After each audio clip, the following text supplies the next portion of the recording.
authorship's a funny one, eh? Have you guys ever had any issues over fighting for authorship? I never had any issues, but it seems to be a conversation that people have that it gives a bit of tension at the beginning. Like, oh, today we're going to talk about this, and then we were thinking, we were proposing, and this is how it's going to lead. So I do feel like people dance around it a bit when they talk about authorship and who's going to take lead and do what. And I actually do like that. Like, people are quite open with it. And so if you are expected to be the first author, then these are the parts that you need to do, and we'll just do this part. I like a clear communication than just, no one saying anything. I think that's the right way, because I've worked with teams where they've been really unclear about who is the author. I mean, I guess for people who aren't familiar, there's usually like the first author or the lead author, who's the person who's doing the bulk of the work and the writing. And then you have last author or senior author, who's supposed to be like the, I don't know, what would you call, like the intellectual lead of the overall. It's usually the big person, the supervisor. And then you have kind of, some people say you can fight for corresponding author, which is basically just means you liaise with the journal, but you can sell it as having had a key role on that paper as well. But yeah, I think it's definitely better to have those conversations at the outset, because there have been instances where I've been on papers where someone's done all the work and then the supervisor comes in at the end and he's like, okay, these are the authors and this is the order it goes in. And then you're just like, well, what? No. Have you had that experience, Dr. Vi? Yes.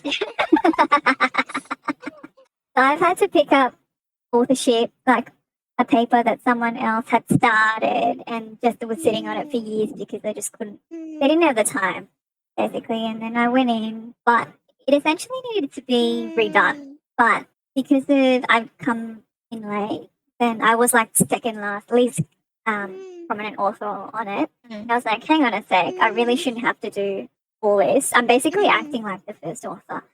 But obviously you have to give some sort of recognition to the people who did the base work and got the funding in and everything like that. So I kind of had to negotiate my way through it. I've heard some horror stories of people. Luckily, I haven't experienced any of this, where it's like PhD students, they write up the paper and supervisor doesn't let them be first author.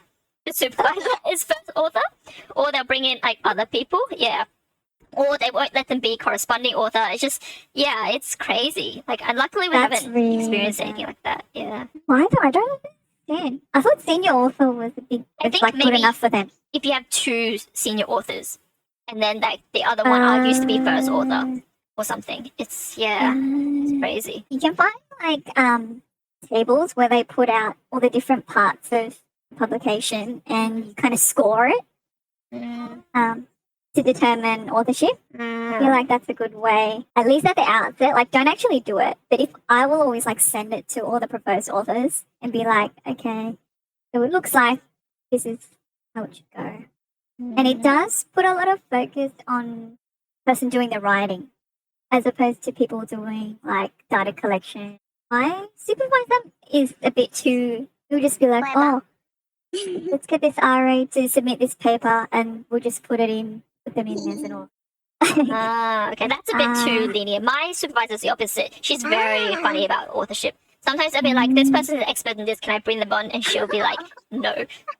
It's like, we need to negotiate how much they're actually going to contribute and whether they deserve authorship. I was like, oh, okay. Yeah.